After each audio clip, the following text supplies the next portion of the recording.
بسم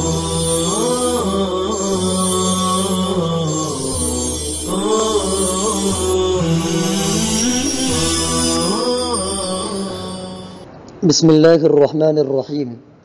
امت پناہ، مسلمانوں کو امت بننے کی دعوت۔ حضرت مولانا محمد یوسف صاحب علیہ الرحمہ نے اپنے وصال سے 3 دن پہلے یعنی 26 ذی-القعدہ مطابق 30 مارچ 1965 عیسوی منگل کے دن بعد نماز فجر رائے وین یعنی ضلع لاہور میں ایک اہم تقریر فرمائی تھی۔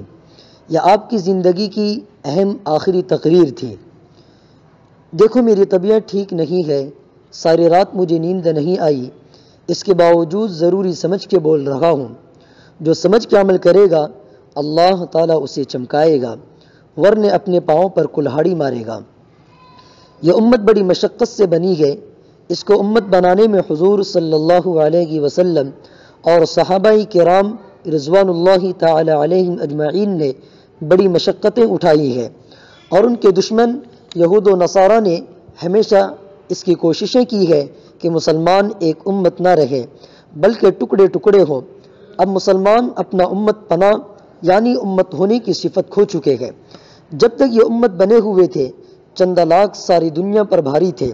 ایک پکا مکان نہیں تھا، مسجد تک پکی نہیں تھی، مسجد میں چراغ تک نہیں جلتا تھا۔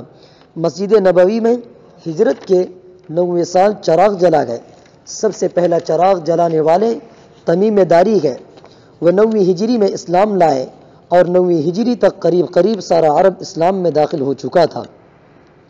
مختلف قومیں، مختلف زبانیں، مختلف قبیلے ایک امت بن چکے تھے۔ تو جب یہ سب کچھ ہو گیا اس وقت مسجد نبوی میں چراغ جلا، لیکن حضور صلی اللہ علیہ وسلم جو نور ہدایت لے کر تشریف لائے تھے وہ پورے عرب میں بلکہ اس کے باہر سبھی جگہ پھیل چکا تھا اور امت بن چکی تھی۔ پھر امت دنیا میں اٹھی، جدھر کو نکلی ملک کے ملک پیروں میں گرے۔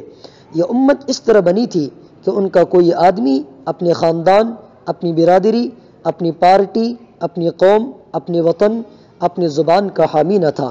مال و جائیداد، بیوی بچوں کی طرف دیکھنے والا بھی نہ تھا، بلکہ ہر آدمی صرف یہ دیکھتا تھا کہ اللہ اور رسول کیا فرماتے ہیں۔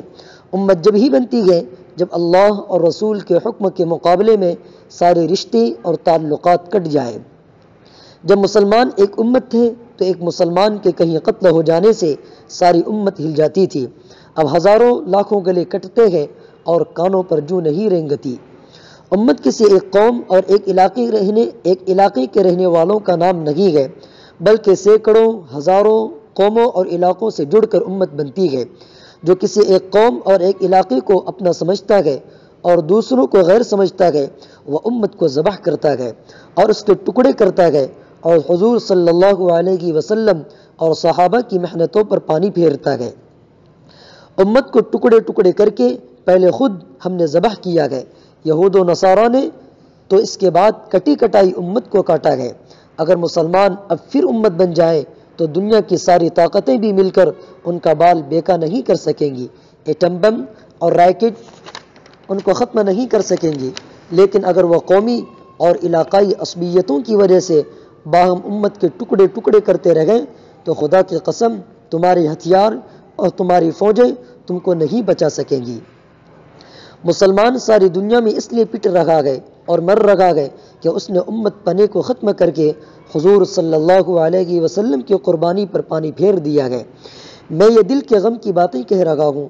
ساری تباہی اس وجہ سے ہے کہ امت نہ رہی، بلکہ یہ بھی بھول گئے کہ امت کیا ہے اور حضور صلی اللہ علیہ وسلم نے کس طرح امت بنائی تھی۔